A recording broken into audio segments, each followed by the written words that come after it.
मिलितं येन तस्मै श्रीगुरवे नमः। नमो विष्णुपदाय कृष्णपृष्ठाय भूतले श्रीमते भक्तिवेदांत स्वामिने इति नामिने। नमस्ते सारस्वती देवे गौरवाणी प्रचारिणे निर्विशेषा शून्यवादी पाश्चात्यदेशतारिणे वंशाकल्पतरुभ्यश्च कृपा सिन्धुभैव च पतितानां पावनेभ्यो वैष्णवेभ्यो नमो नमः। आजानुलम्बितभुजौ कनकावदातौ सङ्कीर्तनैकपितरौ कमलायताक्षौ विश्वम्भरौ ज्यवरौ जुगधर्मपालौ वन्दे जगत्प्रियकरौ करुणावतारौ चिराददत निजगुप्तवीतं सुप्रेमनामामृतमत्तुतारम् आपामरजपिततारं गौरकृष्णजनभ्यो तमहं प्रपद्ये। आनन्दलीलामय विग्रहाय हेमावदिभ्य च विसुन्दराय तस्मै महाप्रेम रसप्रदाय चैतन्यचन्द्राय नमो नमस्ते। जय श्री कृष्ण चैतन्य प्रभु नित्यानंद श्री अद्वैत गदाधर शिवासादि श्री गौर भक्तवृंद। हरे कृष्ण कृष्ण कृष्ण हरे हरे, हरे राम राम राम हरे हरे। मुखम करोति वाचालं पंगुलं हैते गिरिं यत्कृपातमहं वन्दे परमानंद माधव। श्री दिनतारिणम श्री चैतन्य ईश्वरम। তো আমরা শ্রবণ করছি চৈতন্য চরিতামৃত আদিলীলা চতুর্থ পরিচ্ছেদ থেকে। তো কালকে আমরা শ্রবণ করলাম যে কিভাবে ভক্ত ভগবানের মাধুর্য অমৃতকে পান করে, কিন্তু তার তৃষ্ণা কোনদিন মেটে না, বরঞ্চ যত পাবে তৃষ্ণা আর বেশি বাড়তে থাকে। তখন সে অতৃপ্ত হয়ে ব্রহ্মার নিন্দা করছে যে ব্রহ্মা ভালো সৃষ্টি জানে না, কেন ভগবানকে আমি কৃষ্ণকে দর্শন করব, আমাকে কোটি নেত্র দিল না, মাত্র দুটো দিল, তারপর আবার নিমিষ বা পলক দিয়েছে। তো এই শ্লোক উদ্ধৃত করছেন ভাগবতম থেকে। অটতি যদ বভান অন্নি কাননম ত্রুটি যুগায়তম তুম অপশ্যতাম কুটিল কুন্তলং শ্রীমুখ চতে জড় উদীক্ষতং পক্মকৃদ্দিশাম। তো গোপীকারা বলছেন, হে কৃষ্ণ, দিনের বেলা তুমি যখন বনে গমন করো, তখন কুঞ্চিত কেশদাম শোভিত তোমার সুন্দর মুখমণ্ডল দর্শন করতে না পেরে অর্ধ নিমিষেও এক যুগ বলে মনে হয়। তখন আমরা যে চোখ দিয়ে তোমার সুন্দর মুখমণ্ডল অবলোকন করি, তাতে পলক সৃষ্টি করার জন্য ব্রহ্মাকে মূঢ় বলে নিন্দা করি। অটতি যৎ ভবান অন্নি কাননম ত্রুটি যুগায়তম তুম অপশ্যতাম কুটিল কুন্তল শ্রীমুখম চাতে জড় উদক্ষিতম প্রক্ষাকৃদিশাম। আরেকটি শ্লোক আবার উদ্ধৃত করছেন, এটা হচ্ছে শ্রীমদ্ ভাগবতম দশম স্কন্ধ 82 অধ্যায় 39 নম্বর শ্লোকে বলা আছে, গোপ্যশ্চ কৃষ্ণম উপলভ্য চিরাত অভীষ্টম যৎ প্রেক্ষণে দৃশিষু পক্মকৃতম সপন্তি দৃগ্ভি হৃদি কৃতমালম পরিরভ্য সর্বা স্তদ্ভাব পুরপি নিত্য যুজাং দুরাপম। তো এখানে বলা হয়েছে কুরুক্ষেত্রে মিলন হয়েছে গোপীদের। বর্ণাকে দ্বারা বলছেন, দীর্ঘ বিরহের পর ব্রজগোপিকারা কুরুক্ষেত্রে পুনরায় শ্রীকৃষ্ণকে দর্শন করেছিলেন। তারা তাদের দৃষ্টির মাধ্যমে কৃষ্ণকে তাদের হৃদয়ে ধারণ করেছিলেন এবং নিবিড়ভাবে তাকে আলিঙ্গন করছিলেন। তার ফলে যে পরম ভাব তারা প্রাপ্ত হয়েছিলেন তা সিদ্ধ যোগীদেরও দুর্লভ। বহুদিন পরে ব্রজ গোপিকারা ভগবান শ্রীকৃষ্ণকে দর্শন করে তার চক্ষু দিয়ে তার রূপের মাধুর্যমাকে হৃদয়ে ধরে রাখছেন। তো বলছে এই যে ভাবটি, এটি যোগীদেরও দুর্লভ। কারণ যোগীদেরকে সাধু সমাজের সবচেয়ে শ্রেষ্ঠ বলে মনে করা হয়, তো তাদেরও দুর্লভ। তো ব্রজ গোপিকারা তখন তাদের কৃষ্ণ দর্শনে যে বাধা প্রদানকারী চোখের পলক সৃষ্টি করার জন্য বিধাতাকে ভর্ৎসনা করেছেন। তো একবার বৃন্দাবনে এরকম ভর্ৎসনা করেছেন, আর কুরুক্ষেত্র ভর্ৎসনা করেছেন। বলা আছে, কৃষ্ণ অবলোকন বিনা নেত্র ফল নাহি আন, যেই জন কৃষ্ণ দেখে সেই ভাগ্যবান। তো কৃষ্ণ দর্শন ব্যতিরেকে চোখের আর কোনো উদ্দেশ্য নেই। কৃষ্ণকে দর্শন করাটাই চোখের সফলতা। তো যিনি কৃষ্ণকে দর্শন করেন তিনি সব চাইতে ভাগ্যবান। তো সেটাকে আরেকটি শ্লোক দিয়ে তিনি বলছেন, ভাগবত 21-7 নম্বর শ্লোক দিয়ে সে ব্রজ গোপিকার বলছেন যে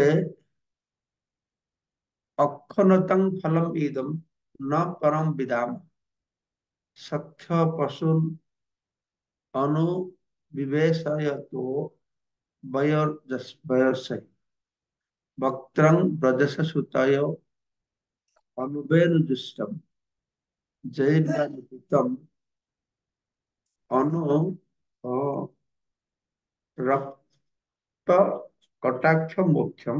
গোপিকারা বলছেন, এ সখীগণ, নন্দ মহারাজের দুই পুত্র যখন গাভী ও সখা পরিবৃত হয় বাঁশি বাজাতে বাজাতে এবং তাদের প্রিয় ব্রজবাসীদের প্রতি কটাক্ষপাত করতে করতে বনে প্রবেশ করেন, তখন তাদের সুন্দর মুখমণ্ডল যারা দর্শন করেন তারা ধন্য।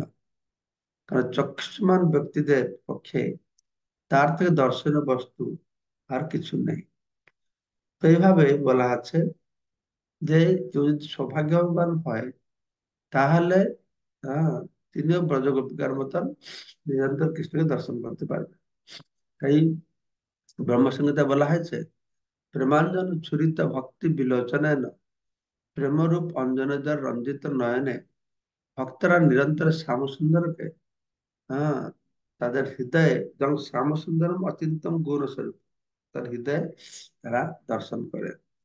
তো আরেকটি শ্লোক উদ্ধৃত করা হয়েছে, আরেকটি শ্লোক ভাগবতম দশম স্কন্ধ শ্লোক নম্বর 44, অধ্যায় নম্বর 44, 14 নম্বর শ্লোকে বলা আছে, গোপ্যস্তপ কিম চরণ অমুষ্য রূপম লাবণ্য সারম সমর্ধ সমর্ধম অনন্য সিদ্ধম দৃগ্ভি পিবন্ত অনুসা অনুসভা অভিনবম দুরাপম একান্ত ধামম যশস্য শ্রিয় ঐশ্বর্য।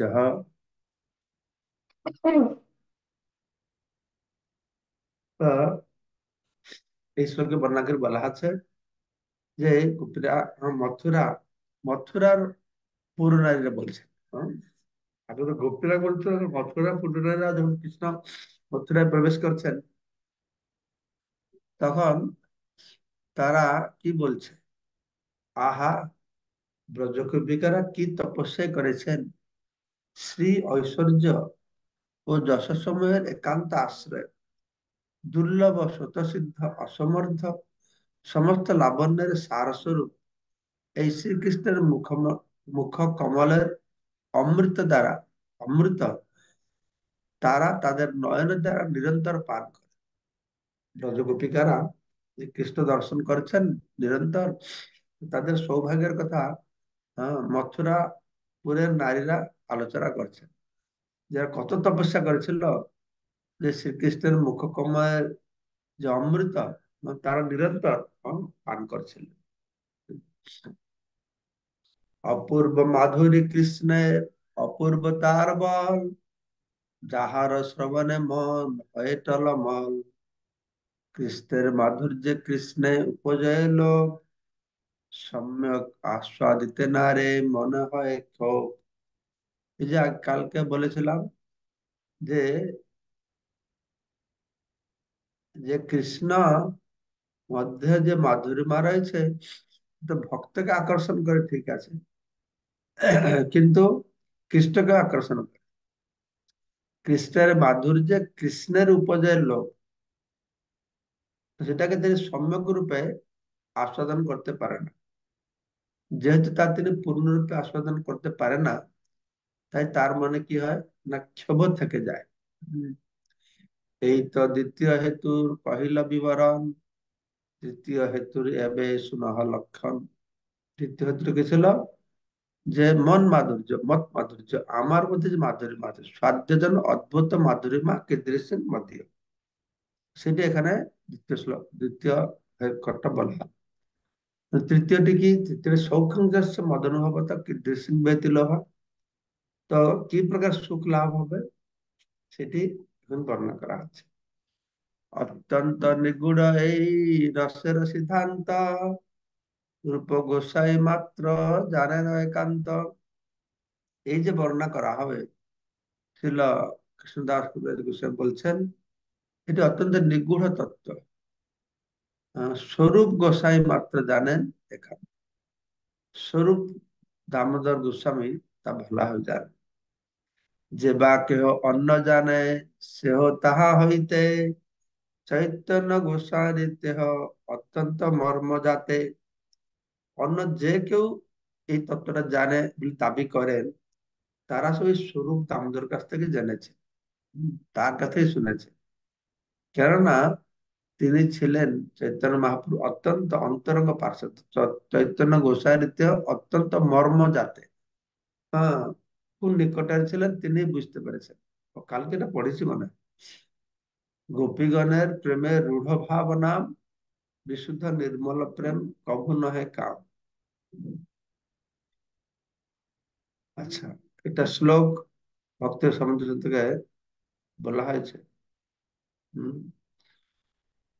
প্রেম এব গোপ রামানং काम इत्यगम्य प्रथाम।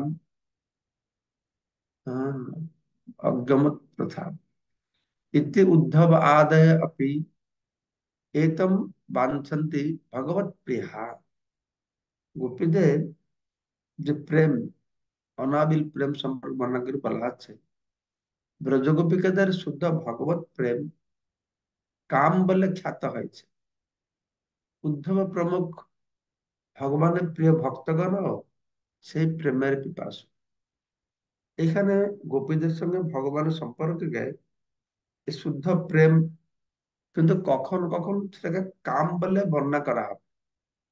এই কাম শব্দটা শ্রবণ করে খুব বিভ্রান্ত হবে। কামের কথা কেন বর্ণনা করা হয়েছে, কামের ডেফিনেশন তো নিজেদের প্রতিবাঞ্ছা, এরকম মনে করবে না। গোপীদের ভগবত প্রেমকে কখনো কাম বলেও বলা হয়, ঠিক আছে। কিন্তু সেই যে কাম বা প্রেম, সেটাকে উদ্ধবও চাইছে। উদ্ধব আদয়, উদ্ধবাদি মহান মহান বক্তারা উদ্ধব আদয় অপি এতম বাঞ্ছন্তি ভগবত প্রিয়া। উদ্ধবাতি ভগবত প্রিয়, ভগবানের প্রিয় ভক্তরা এটাকে আহ, বাসনা করে। কাম প্রেম দোহাকার বিভিন্ন লক্ষণ, লৌহ আর হেম যাইছে স্বরূপে বিলক্ষণ। কাম আর প্রেম এর মধ্যে অনেক পার্থক্য আছে, ঠিক লোহা আর সোনার মতো।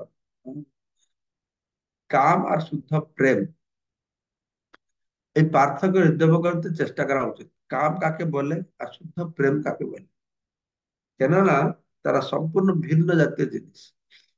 ঠিক লোহা আর সোনার মধ্যে যেরকম পার্থক্য, কাম আর প্রেমের মধ্যে সেরকম পার্থক্য।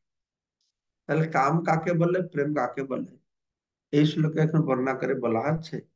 আত্মেন্দ্রিয় প্রীতিবাঞ্ছা তারে বলে কাম, কৃষ্ণেন্দ্রিয় প্রীতি ইচ্ছা ধরে প্রেম নাম। এইখানে কাম আর প্রেমের ডেফিনেশন দেওয়া হয়।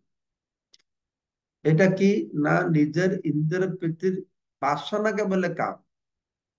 কাম মানে যে কামনা চরিতার্থ কর, মানে বাসনাকে চরিতার্থ। আর কৃষ্ণ ইন্দ্রিয়ের প্রীতি বিধান করবার যে বাসনা, হ্যাঁ, সেটা আছে প্রেম। তো শাস্ত্রে প্রেমের বর্ণনা করা হয়েছে, প্রেমের একটি লক্ষণ বর্ণনা করা আছে এখানে, সর্বদা ধ্বংস রহিতম সত্যপি ধ্বংস সকার সকারণে যদ ভাববন্ধনম জুন সপ্রেমা পরিকীর্তিতে।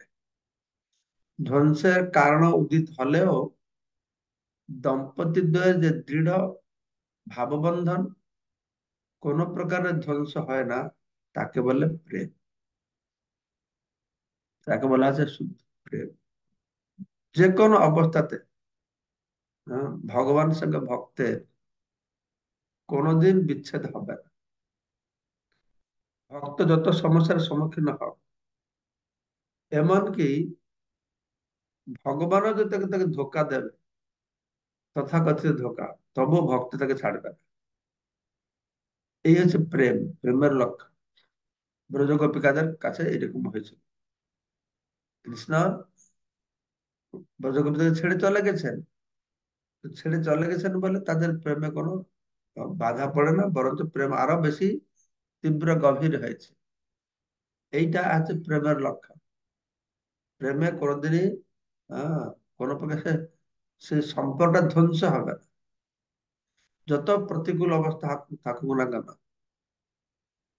তো ধ্বংসের কারণ উদিত হলেও তাদের দৃঢ় বন্ধন কোন প্রকার ধ্বংস হবে না। ধ্বংসের কারণ আছে, কিন্তু ধ্বংস হবে না। তো প্রধান গোপীরা এইরকম বিশুদ্ধ প্রেমের দ্বারা শ্রীকৃষ্ণের সঙ্গে সুদৃঢ় ভাবে আবদ্ধ। ইন্দ্রিয় সুখ ভোগে বাসনাজাত কোন রকম কাম ভাব তাদের ছিল না। তাদের একমাত্র লক্ষ্য ছিল ব্যক্তিগত সুখ সুবিধা বিচার না করে সর্বতভাবে শ্রীকৃষ্ণকে সুখী করা।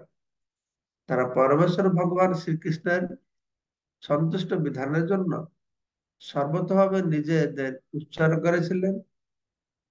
শ্রীকৃষ্ণের প্রতি ব্রজগোপিকাদের প্রেম কামগন্ধহীন ছিল। সেখানে স্বসুখ বাসনা শূন্য, নিজের সুখের বাসনা ছিল না, এবং মুক্তি দুঃখ থেকে মুক্তি পাওয়ার বাসনাও ছিল না। ঠিক আছে। যেখানে চৈতন্য চরিতামৃতের রচয়িতা প্রামাণিক শাস্ত্র সময় থেকে উল্লেখ করে দেখিয়ে দিয়েছেন যে কাম হচ্ছে আত্মেন্দ্রিয় প্রীতির বাসনা। যখন কামের ডেফিনেশন সংজ্ঞা বলবেন, এটা বলবেন নিজেদের প্রীতি বাঞ্ছা। বাঞ্ছা মানে প্রীতির বাসনাকে বলে কাম। জনপ্রিয়তা, সন্তান সন্ততি লাভ, ঐশ্বর্য প্রাপ্তি প্রভৃতির বাসনা চরিতার্থ করার উদ্দেশ্যে যে সমস্ত বিধি বেদে নির্দেশিত হয়েছে, সেগুলি আত্মেন্দ্রিয় তৃপ্তি বিভিন্ন স্তর, হম, বেদে কর্মকাণ্ডের মাধ্যমে এই সমস্ত নিয়ম দেওয়া হয়েছে, বিধি বেদে দেওয়া হয়েছে। টাকা পয়সা পাবে, ঘর বাড়ি পাবে, লাভ পূজা প্রতিষ্ঠা পাবে। এ হচ্ছে আত্মেন্দ্রিয় তৃপ্তির বিভিন্ন স্তর। আত্মেন্দ্রিয় মানে শুধু আমার জন্য করব তা না। আমার জন্য করা আত্মেন্দ্রিয়, পরিবারের জন্য করা আত্মেন্দ্রিয়, দেশের জন্য করা আত্মেন্দ্রিয়, জাতির জন্য করা আত্মেন্দ্রিয়, এইসব আত্মেন্দ্রিয়। হম। তো সেটাকে আরো সুস্পষ্ট প্রভুপাদ বলছেন, জনসেবা আত্মেন্দ্রিয়, জাতীয়তা বোধ, আমি ভারতীয়, আমি বাঙালি, এইসব ভাব, ধর্মাচরণ, পরার্থবাদ, নীতিবোধ, শাস্ত্র নির্দেশ, স্বাস্থ্য রক্ষা, সকাম কর্ম, লজ্জা, ধৈর্য, ব্যক্তিগত সুখ স্বচ্ছন্দ, জড় বন্ধন থেকে মুক্তি, প্রগতি, আত্মস্বজনদের প্রতি স্নেহ মমতা, অথবা সমাজচ্যুত হওয়ার ভয়ে অথবা আইনের দ্বারা দণ্ড ভোগ করার ভয় প্রভৃতির আবরণে ইন্দ্রিয় তর্পণের কার্য ক্রিয়াকলাপ অনুষ্ঠিত হতে পারে, কিন্তু প্রকৃতপক্ষে এই সব হচ্ছে ইন্দ্রিয় সুখভোগের বিভিন্ন স্তর। এই সব বিভিন্ন প্রকার আবরণ ইন্দ্রিয় তর্পণের ক্রিয়াকলাপ অনুষ্ঠিত হতে পারে। এরা হচ্ছে ইন্দ্রিয় ভোগের বিভিন্ন স্তর।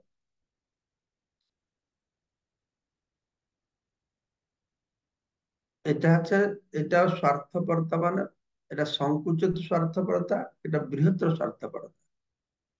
আমার জন্য চাইছি সংকুচিত স্বার্থপরতা, আমার দেশের জন্য সে ধর্ম আচরণ করছে, হ্যাঁ, নীতি শাস্ত্র সব কিছু করছে ব্যক্তিগত সুখ স্বচ্ছন্দের জন্য।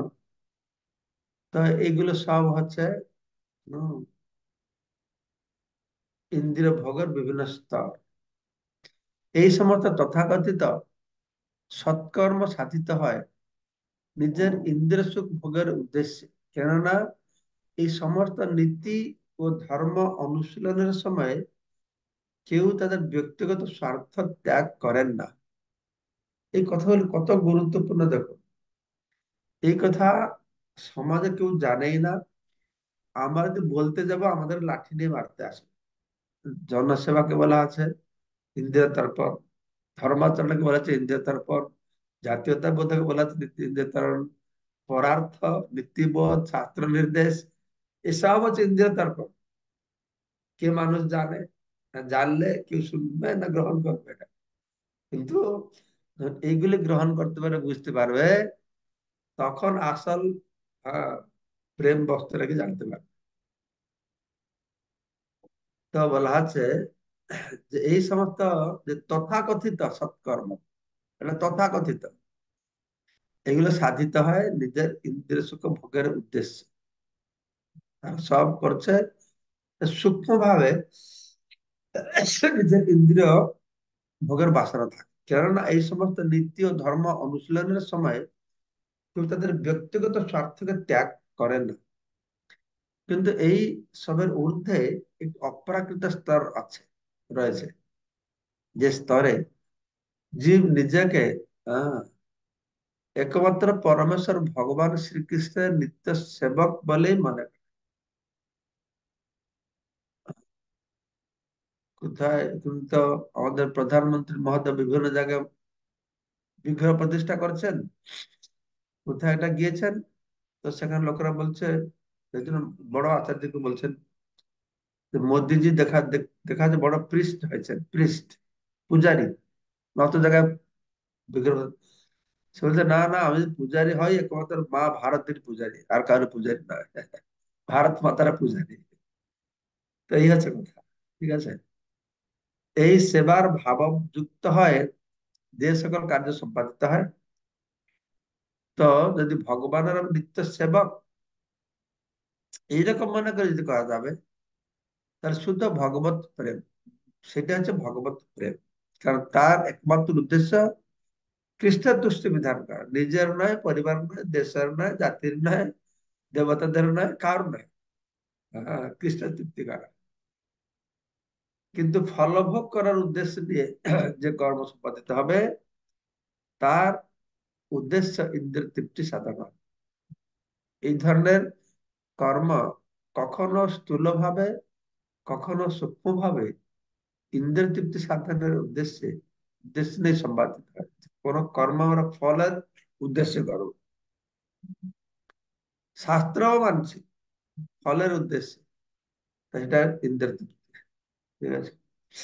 কামের তাৎপর্য নিজ সম্ভোগ কেবল, কৃষ্ণ সুখ তাৎপর্য মাত্র প্রেমত প্রবল।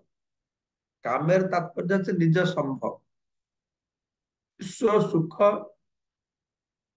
স্বসুখ বাসনা। আর কৃষ্ণ সুখ তাৎপর্যময় যে বাসনা, সে হচ্ছে প্রেম। কৃষ্ণ সুখ এক তাৎপর্য, স্বসুখ এক তাৎপর্য নেই, কৃষ্ণ সুখ এক তাৎপর্য। তো সেই জন্য লোক ধর্ম, বেদ ধর্ম, দেহ ধর্ম কর্ম, লজ্জা ধৈর্য দেহ সুখ, আত্মসুখ মর্ম, দুস্তর্য আর্য পথ নিজ পরিজন, ভজনে করে যত তাড়ন ভর্সন, সর্বত্যাগ করি করে কৃষ্ণের ভজন, কৃষ্ণ সুখ হেতু করে প্রেম সেবন। এই সব কিছুকে ত্যাগ করা, এ বড় কঠিন। লৌকিক আচরণ ত্যাগ করো, শাস্ত্র নির্দেশ পালন করাকে ত্যাগ করো, দেহ ধর্ম, সকাম কর্ম, লজ্জা ধৈর্য দেহ সুখ আত্মসুখ বর্ণাশ্রম ধর্ম, হ্যাঁ, এসব ত্যাগ করা খুব কঠিন। কিন্তু ব্রজ গোপিকারা কি করেছেন, সে সব ত্যাগ করেছেন। এমনকি তারা তাদের পরিবার পরিজন, তাদের তাড়না ভর্ৎসনা সবই কৃষ্ণ সেবা করার জন্য ত্যাগ করেছেন। শ্রীকৃষ্ণের সুখের জন্যই কেবল তারা তার প্রেমময়ী সেবায় নিযুক্ত হয়েছেন। ইহাকে কহিয়ে কৃষ্ণ দৃঢ় অনুরাগ। এটাকে বলে কৃষ্ণের দৃঢ় অনুরাগ। স্বচ্ছ ধৌত বস্ত্রে যাইছে নাহি কোনো দাগ। হুম, নির্মল বস্ত্রের উপরে যেরকম কোনো দাগ থাকেন, সেরকম এখানে কোনো দাগ নেই। ঠিক আছে, কালকে আমরা এই 170 শ্লোক মনে রাখবেন, পাঠ করব।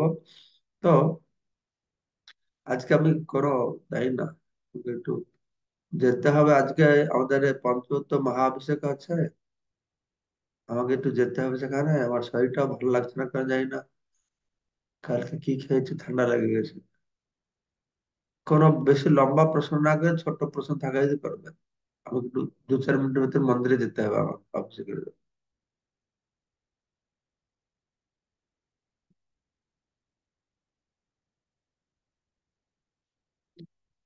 বলুন কেউ একজন তাড়াতাড়ি করে। হরে কৃষ্ণ, ধন্যবাদ, প্রণাম মহারাজ। মহারাজ অপরাধ মার্জনা করবেন। খুব সুন্দর লাগলো। জানি না কতটুকু ধারণ করতে পারবো। তো আপনি বললেন যে প্রেম হচ্ছে ভগবান শ্রীকৃষ্ণের সঙ্গে ভক্তের কখনো বিচ্ছেদ হবে না, এবং গতকাল আমরা জেনেছি যে সবসময় আমরা কৃষ্ণেন্দ্রীয় প্রীতি বাঞ্ছা করবো, এটাই হচ্ছে প্রেম। এইটার সূত্র ধরে আমার একটা প্রশ্ন। আমরা যে বলি প্রেম ভক্তি, প্রেম ভক্তিটা আমরা কিভাবে সংজ্ঞায়িত করতে পারি, বা সেটা কি? আপনি যে 3টে সেন্টেন্স বললেন, কার সাথে কোনো সামঞ্জস্য দেখলাম না। আপনি প্রথম সেন্টেন্স করলেন, বলুন কি বললেন। প্রথমটা বললাম হচ্ছে প্রেম, যে প্রেমের ভক্তের কোনদিন সঙ্গে। ধ্বংস, প্রেম সম্পর্ক কোনদিন ধ্বংস হবে, ধ্বংসের কারণ থাকলেও সম্পর্ক নষ্ট হবে না। ঠিক আছে, আচ্ছা, তো এটা কি, এটা কি আপনি কি এই ব্যাপারে কি জানতে চাইছেন আপনি? না, আমি জানতে চাচ্ছি আমরা যে বলি প্রেম ভক্তি। হ্যাঁ, তাহলে এইটাকে আপনি তুলে ধরছেন কেন? এই যে প্রথমে এইটা বলেছেন যে ধ্বংসের কারণ থাকলেও প্রেমের লক্ষণ হচ্ছে তারা তাদের সম্পর্ক ছিন্ন হবে না। এইটাকে যে তুলে ধরছেন, কিসের কি এটাতে কি জানতে চাইছেন আপনি এই ভিত্তিতে? এই ভিত্তিতে মানে আমি জানতে চাচ্ছি যে আমরা যে বলি প্রেম ভক্তি, হম হম। তাহলে প্রেম ভক্তিটা কি? প্রেম ভক্তি মানে প্রেমের সহ ভগবান কৃষ্ণের ভজন করা। প্রেমের সহ কৃষ্ণের ভজন করা মানে একমাত্র কৃষ্ণ প্রীতি বিধানের জন্য কর্ম করা। ঠিক আছে, আচ্ছা, আচ্ছা। মানে আরো কিছু যদি সুস্পষ্ট করতে চান বলুন। তা আমার আমি মনে হয় কেউ প্রশ্ন করতে পারে, বিচ্ছেদ হয় না। বিচ্ছেদ হয়, ধ্বংসের কারণ থাকলেও বিচ্ছেদ হয় না। রাধা কৃষ্ণের বিচ্ছেদ হয় না, বিচ্ছেদ হয়েছে। হুম, কিন্তু এই প্রকার কিন্তু প্রেমটা ধ্বংস হয় না, প্রেমটা রয়ে গেছে। হুম, আচ্ছা, আচ্ছা। মঙ্গলময় প্রভু কি বলছেন আপনি? হরে কৃষ্ণ, ধন্যবাদ, প্রণাম মহারাজের কাছে।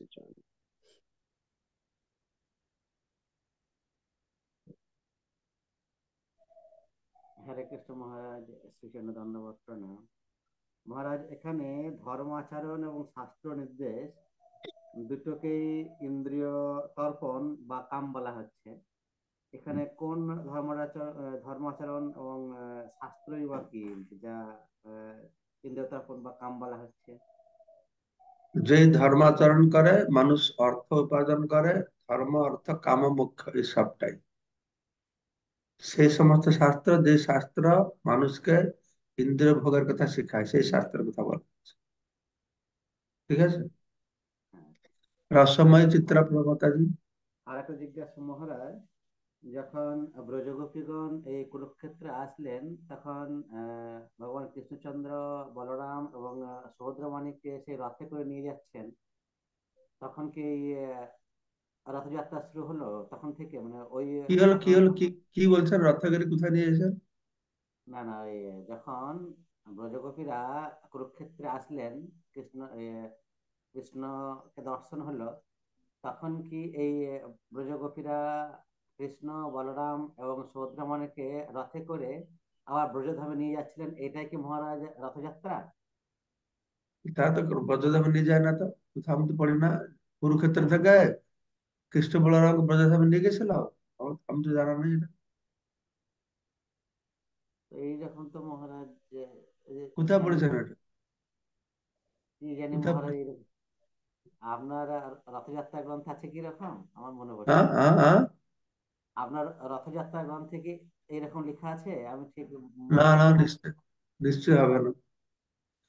কুরুক্ষেত্র থেকে ভগবান কৃষ্ণকে নিয়ে যায় না, বরঞ্চ চৈতন্য বর্ণনা করেছে ভগবান কৃষ্ণ বলেছেন তারা নিজেদের চাইছিল। কৃষ্ণ বলছে তোমাদের আমার প্রতি যে স্নেহ রয়েছে, মই ভক্তি ভূতানাং অমৃততা কল্পতায়, আবার ভক্তি করলে অমৃতত্ব পাবে। তোমাদের যে স্নেহ আছে আমি যেখানে থাকি না কেন, তোমাদের কাছে ফিরে আসবো, 10-20 দিন মধ্যে আমি ফিরে আসবো। তো কুরুক্ষেত্র থেকে ভগবান কৃষ্ণ বৃন্দাবনে যান। হুম। আর একটা জিজ্ঞাসা মহারাজ, এই কৃষ্ণ এবং বলরাম নন্দ মহারাজের গৃহে পালিত হলেন, কিন্তু সুভদ্রা মহারানী কি নন্দ মহারাজের গৃহে ছিলেন? নন্দ মহারাজ গিয়ে, না, না, না, সুভদ্রা সেখানে ছিল, সুভদ্রা দেব তাহলে সেখানে ছিল। তাহলে মহারাজ, ওই সম্পর্কে তো কিছু জানি না। তাহলে হ্যাঁ। সুভদ্রা মহারানী, তাহলে মহারাজ সুভদ্রা মহারানী কোথায় পালিত হয়েছিলেন? সুভদ্রা মহারানী কোথায়? তো মথুরায় থাকবে, কোথায় থাকবে বেশি লেখা রে ওরা সম্পর্কে। উনার দেবকী বসুদেবের কন্যা সুভদ্রা, বৃন্দাবনে উনার বৃন্দাবনে উনি ছিলেন। তো নেক্সট রসময় মাতাজি বলুন, রসময় চিত্র মাতাজি।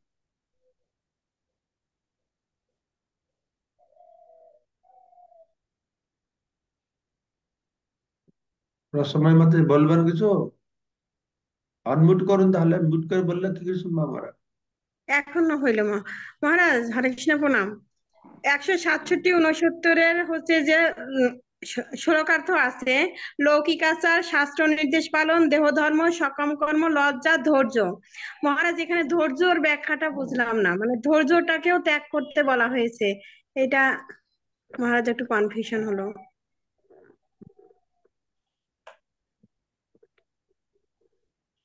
আর যেটাকে কিভাবে ত্যাগ করা যাবে, মানে লোকলজ্জা থাকবে না, বুঝে আছে। এটা তো বুঝছি, কিন্তু ধৈর্যটা মহারাজ। অর্থটা কিরকম? কোনো কিছুকে ধৈর্য ধরে সহ্য করা, কৃষ্ণের প্রেমের জন্য ধৈর্যকে ধৈর্য থাকে, কৃষ্ণের নামে ধৈর্য ধরে থাকতে পারবে, এটা হতে পারে। ঠিক আছে। সুভাষিনী মাতাজি, সুভাষিনী মাতাজি, তা বলুন, তাড়াতাড়ি বলুন, ও, কি কি পয়েন্ট। হরে কৃষ্ণ, দণ্ডবাদ প্রণাম মহারাজ, আপনার সেই চরণে অমৃতময় ক্লাসের জন্য ধন্যবাদ। মহারাজ, এই সমাজ সেবা, দেশ সেবা সবকিছুই যে বৃহৎ স্বার্থপরতা হচ্ছে। আর জনগণ যে প্রাইম মিনিস্টারকে বলেছেন যে পূজারি হয়ে গেছেন উনি, উনি বলছেন না না আমি পূজারি না, আম, আমি ভারত মাতার পূজারি। তা এখানে কি একটা বৃহৎ স্বার্থপরতা আম, না উদারতা, এখানে বুঝতে পারি নাই। আর মহারাজ, এই যে উম, সাই বাবা তারপরে মতুয়ার বিভিন্ন মন্দিরে পূজা করেন যে ভক্তবৃন্দ, ওইখানে কি স্বার্থপরতা কি কি ভাবে কাজ করছে? কৃপা করে যদি বলেন। হরে কৃষ্ণ। স্বার্থপরতা, তারা সাই বাবাকে পূজা করে কিছু পাওয়ার জন্য। এমনি কি সাই বাবাকে পূজা করে? হ্যাঁ, ওরা কিছু পাওয়ার জন্য পূজা করে বলে স্বার্থপরতা, তাই না? হ্যাঁ মহারাজ। যেখানে কিছু নিজের উদ্দেশ্য থাকবে সেটা স্বার্থপর। তো বৃহত্তর স্বার্থপরতা আমি আর আমার বলা আছে না, আই মাইন, বাস হয়ে গেল।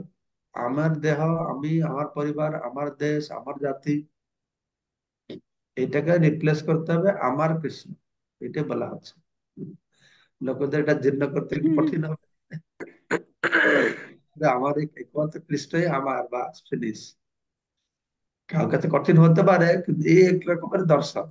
যে জীর্ণ করতে পারবে তারা এটা গ্রহণ করবে, যারা পারবে না পারবে না। সবার জন্য সব রকমের মতবাদ ফিলোসফি রয়েছে, এই একটা ফিলোসফি আছে। যারা এটা গ্রহণ করতে পারবে, হ্যাঁ কৃষ্ণই একমাত্র আমার, আমি আর কাউকে চিনি না, সেই স্তরে নিয়ে যাওয়ার জন্য চৈতন্য মহাপুরুষ শিক্ষা, যে মানুষকে একটা স্তরে নিয়ে যাবে সে কৃষ্ণ ছাড়া আর কিছুই জানবে না। এটা ছিল ব্রজভক্তি। ব্রজের মধ্যে ব্রজ গোপিকাদের এরকম ভক্তি ছিল। যারা আফোর্ড করতে পারবে তারা যাবে, যারা পারবে না পারবে না, কিছু করার নেই। কিছু কিছু লোকের পক্ষে সেটা উদ্ভট মনে হবে, মনে হবে নীতি বিরুদ্ধ মনে হবে, কি করা যাবে। ঠিক আছে তাহলে। ধন্যবাদ মহারাজ। হরে কৃষ্ণ। কোটি কোটি প্রণাম আপনার শ্রী আপনারা চরণে। আপনারা হরে কৃষ্ণ। দেখবেন মায়াপুর টিভিতে গেলে পঞ্চত মহাভিষেক হবে, সব দর্শন করবেন। তো তো সবাইকে অশেষ ধন্যবাদ। বাঞ্ছা কল্পতরুভ্যশ্চ কৃপা कृपा সিন্ধুভ্যেব। सिन्धुभ्यः च पतितानां पावनेभ्यो वैष्णवेभ्यो नमः। জি হরি বল। সাগর প্রভু আছেন? সাগর প্রভু,